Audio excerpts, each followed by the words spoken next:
Assalamualaikum warahmatullahi wabarakatuh. Kembali lagi bersama Al-Faki di pelajaran SKI untuk kelas 7. Kali ini kita akan ngebahas tentang peristiwa penting selama dakwah Nabi Muhammad SAW di Mekah. Nah, jadi ketika Nabi Muhammad berdakwah di Mekah, ini ada peristiwa-peristiwa penting yang harus kita ketahui sebagai umat Islam. Oke, lanjut. Biar nggak terlalu lama. Yang pertama, hijrah ke Habasyah. Oke, makin hari perjalanan dakwah umat Islam di Mekah itu makin banyak tantangan. Penyiksaan terhadap umat Islam terus menerus dilakukan tanpa belas kasih oleh kafir Quraisy. Nah, jadi di sini kemarin kita udah tahu tuh strategi dakwah yang dilakukan oleh Rasulullah, yaitu secara sembunyi-sembunyi dan terang-terangan. Nah, ketika umat Islam, ajaran Islam makin banyak yang memeluk Islam. Nah, di sini nih mulai nih penyiksaan terhadap umat Islam. Nah, akhirnya ada peristiwa hijrah ke Habasyah. Untuk apa sih hijrah ini? Nah, oke, yang pertama, agar terhindar dari ancaman orang-orang Quraisy. Yang kedua, Raja Habasyah yaitu As-Simmah An-Najasyi, terkenal sebagai raja yang adil. Terus yang ketiga, hijrah ke Habasyah pertama pada tahun kelima dari kenabian, berangkatlah kaum muslimin yang terdiri dari 12 orang laki-laki dan 4 orang perempuan untuk hijrah ke Habasyah. Terus setelah 3 bulan tinggal di Habasyah, kaum muslimin mendengar kabar bahwa keadaan di Mekah sudah kondusif. Saat mereka kembali ke Mekah, kaum kafir Quraisy kembali melakukan tindakan semena-mena. Dengan demikian, kaum muslimin kembali berhijrah ke Habasyah untuk kedua kalinya. Oke, lanjut. Hijrah ke Habasyah kedua terdiri dari 83 laki-laki dan 19 perempuan. Mereka tinggal di sana sampai menjelang hijrah Rasulullah SAW ke Madinah. Nah, ini perlu kalian ketahui, Raja Habasyah ini itu raja non-muslim. Wah, bayangin, raja non-muslim tapi mau ngebela atau melindungi orang muslim gitu. Ya kan, keren gak? Keren. Oke, selanjutnya misi ke Taif. Nah, 10 tahun sejak Muhammad SAW diangkat menjadi nabi merupakan tahun kesedihan, yaitu atau disebut dengan Ammu Huzn. Itu bagi Nabi Muhammad SAW. Pada tahun tersebut Nabi Muhammad SAW kenapa? Kehilangan 2 orang yang dicintainya, yaitu istri beliau Khadijah dan pamannya yaitu Abu Thalib.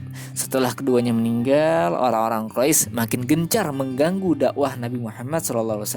Kondisi tersebut membuat Rasulullah SAW bersama Zaid memiliki rencana pergi ke Taif. Alasan Rasulullah ke Taif. Nah, apa nih? Yang pertama, salah satu suku Arab terkuat ada di Bani Sagif. Ya, Rasulullah SAW berharap jika suku tersebut masuk Islam, maka akan menjadi kekuatan besar dalam mendukung dakwah Nabi. Nah, karena pada saat itu suku itu bisa dibilang tuh backingan kuat lah gitu. Kalau sukunya kuat, itu orang-orang lain tuh bakalan segen gitu. Nah, di sini Rasulullah itu berharap kalau si Bani Sagif ini masuk Islam, nah ada bentengnya nih, ada perlindungan gitu. Biar apa? Biar penyebaran agama Islam ini bisa dilakukan secara tenang gitu. Terus yang kedua, Taif adalah kota kedua setelah Mekah. Jarak tempuh dari Mekah ke Taif tidak jauh, sehingga umat Islam dapat membantu berdakwah di kota Taif dan Madinah. Terus yang keempat, Rasulullah SAW memiliki keluarga yang menjadi pembesar dan penguasa Taif dari keturunan Sagif, yaitu Kinanah. Rasulullah SAW berharap Kinanah akan memberikan dukungan dan perlindungan terhadap dakwahnya. Nah, ini alasan kenapa sih Rasulullah ini pergi ke Taif gitu. Beberapa alasannya. Tapi setibanya di kota Taif, nah apa yang terjadi? Nabi Muhammad SAW tidak mendapat respon positif. Mereka tidak mau memberikan perlindungan maupun pertolongan apapun. Mereka beralasan tidak ingin ada konflik dengan masyarakat Mekah. Nah, ini Bani Sagif nih nolak nih. Intinya nolak dah. Salah satu penyebab penolakan ini disebabkan oleh Abu Jahal. Nah, siapa lagi Abu Jahal? Paman siapa? Nabi Muhammad. Yang menghasut dengan menyebarkan berita bahwa ajaran yang dibawa Nabi Muhammad SAW adalah kebohongan. Nah, ini memprovokasi lagi nih. Ia juga mengatakan bahwa Nabi Muhammad SAW akan menyesatkan orang-orang Arab. Dengan penuh rasa kebencian, masyarakat Taif mengusir Nabi Muhammad SAW secara paksa. Bahkan mereka mengusir Nabi Muhammad SAW dengan melempari batu. Apa yang dilakukan oleh masyarakat Taif tersebut membuat Rasulullah SAW mengalami luka cukup parah. Agar terhindar dari amukan masyarakat Taif, Rasulullah kembali ke Mekah dengan perlindungan Mut'am bin Adi. Nah, bayangin perjuangan dakwah Rasulullah SAW. Berat gak kira-kira? Wah, berat banget kan. Oke, selanjutnya ada peristiwa penting, yaitu apa? Ada peristiwa Isra Mi'raj Nabi Muhammad SAW. Oke, Isra itu apa sih? Isra adalah perjalanan Nabi Muhammad dari Masjidil Haram yang ada di Masjidil Haram yang ada di Masjid. Sorry. Ini tipe. Kok saya banyak tipe bikinnya ini? Oke, Isra itu adalah perjalanan Nabi Muhammad SAW dari Masjidil Haram ke Masjidil Aqsa yang ada di Palestina, maksudnya gitu. Yang kedua, Mi'raj itu apa sih? Mi'raj itu adalah perjalanan Nabi Muhammad dari Masjidil Aqsa menuju ke langit ke-7, bahkan nembus ke Sidratul Muntaha ke atas. Nah, peristiwa Isra Mi'raj ini diabadikan dalam surah Al-Isra ayat 1 yang berbunyi Subhanallazi asra bi'abadihi laylam minal masjidil harami ilal masjidil aqsa allazi barakna hawlahu linuriyahu min ayatina innahu huwas sami'ul basir. Maha suci Allah yang telah memperjalankan hambanya Muhammad pada malam hari dari Masjidil Haram ke Masjidil Aqsa yang telah kami berkahi sekelilingnya, agar kami perlihatkan kepadanya sebagian tanda-tanda kebesaran kami. Sesungguhnya Dia Maha mendengar lagi Maha melihat.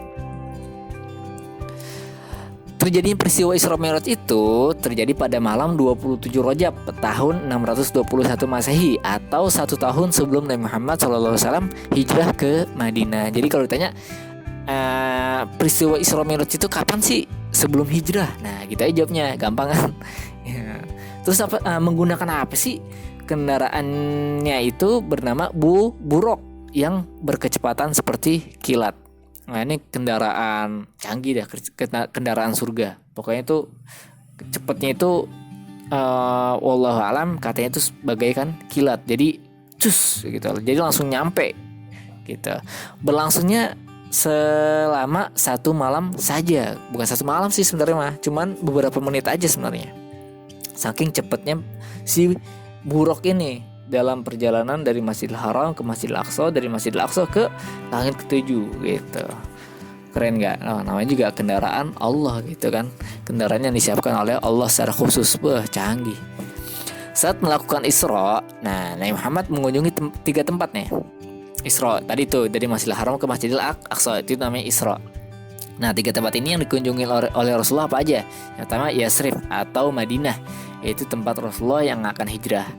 Terus tempat yang digunakan oleh Nabi Musa SAW bermunajat kepada Allah Subhanahu Wa Taala, yaitu di Bukit Sinai. Terus yang dikunjungi lagi itu adalah Baitul Laham, yaitu tempat Nabi Isa alaihissalam dilahirkan. Oke, ini dalam salah satu riwayat ya, ada 3. Kita fokus pakai yang di buku kita nih. Terus akhir perjalanan Isra, Rasulullah SAW itu singgah di Masjidil Aqsa yang ada di Palestina. Setelah itu, Nabi Muhammad SAW melanjutkan perjalanannya menuju ke langit ke-7 hingga Sidratul Muntaha. Dan di tempat inilah Rasulullah SAW mendapat kewajiban sholat 5 waktu, ibadah yang harus dilakukan oleh seluruh umat Islam hingga hari kiamat. Yang mana di sini kita tahu kan, kalau awal mulanya itu sholat yang wajib kita tunaikan itu adalah 50 waktu, hingga akhirnya Nabi Musa itu ngasih saran ke Nabi Muhammad untuk ditawar, karena gak akan mungkin sanggup tuh kita melakukan sholat 50 waktu. Sampai akhirnya tawar hingga akhirnya jadilah sholat 5 waktu. Sampai Nabi Muhammad tuh udah malu banget, pengen nawar tuh udah kagak sanggup gitu, karena udah malu banget di hadapan Allah Subhanahu Wa Taala.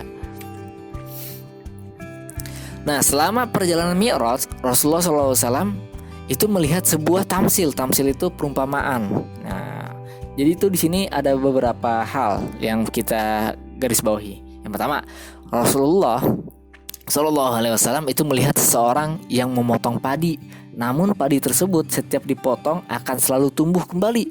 Ini adalah gambaran orang yang melakukan amal jariyah. Jadi intinya itu nggak ada habis-habisnya tuh pahalanya gitu.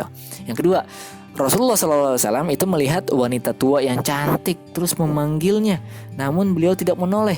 Itu adalah gambaran bahwa dunia ini sudah tua, tapi tetap terlihat indah hingga banyak orang yang tergoda akan nafsu duniawi. Terus yang ketiga, Rasulullah SAW mencium aroma harum dari sebuah makam. Itu adalah makam dari Masyitoh. Dia adalah tukang sisir anak Fir'aun.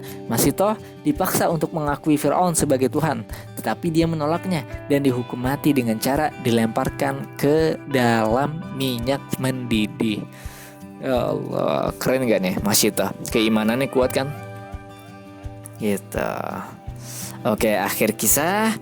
Saat waktu subuh, Nabi Muhammad SAW sudah berada di Masjidil Haram untuk menceritakan Isra Mi'raj yang beliau lakukan semalam. Namun, banyak yang tidak mempercayainya. Bahkan sebagian umat Islam ada yang murtad karena menganggap Nabi Muhammad SAW membuat cerita palsu. Ya iyalah, bayangin, dari Masjidil Haram, dari kota Mekah ke Palestina itu cuma dalam satu malam, ditambah lagi ke langit ketujuh. Itu kira-kira mungkin nggak? Nggak mungkin gitu kan. Dari Mekah ke Palestina kan jauh kan, jauh. Kayak misalkan kalau misalkan saya dari Jakarta ke Bandung cuma 5 menit, kalian percaya gak?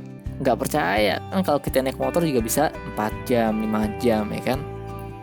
Nah ini bahkan ke langit ketujuh. Nah di sini keimanan umat Islam yang masih lemah itu ada yang murtad karena apa ya, menganggap Nabi Muhammad ini mengarang cerita palsu gitu. Ketidakpercayaan mereka terjadi karena secara logika mustahil perjalanan sejauh itu dapat ditempuh hanya dalam waktu 1 malam saja. Nah, orang pertama yang mempercayai peristiwa Isra Mi'raj ini adalah Abu Bakar As-Siddiq. Ia yakin apapun yang bersumber dari Rasulullah merupakan suatu kebenaran. Atas sikap tersebut, saat itu Rasulullah SAW memberi sebutan kepada Abu Bakar dengan As-Siddiq, yang berarti orang yang membenarkan. Nah, di sini Abu Bakar itu levelnya udah tinggi, keimanannya itu udah tinggi. Pokoknya tuh saking percayanya, saking berimannya kepada Rasulullah, apapun yang dikatakan oleh Rasulullah, amantu billah, aku beriman kepada Allah gitu. Aku beriman, pokoknya aman tuh, aku beriman. Itu Abu Bakar tuh. Nah, di situ ketika Abu Bakar percaya, yang lain akhirnya ikut percaya. Oke, terima kasih. Semoga bermanfaat. Jadi jangan dilupain tuh peristiwa-peristiwa penting yang terjadi ketika Rasulullah berdakwah di kota Mekah. Ada apa aja? Coba sebutin lagi. Nah, kalau lupa tonton lagi atau baca lagi. Wassalamualaikum warahmatullahi wabarakatuh.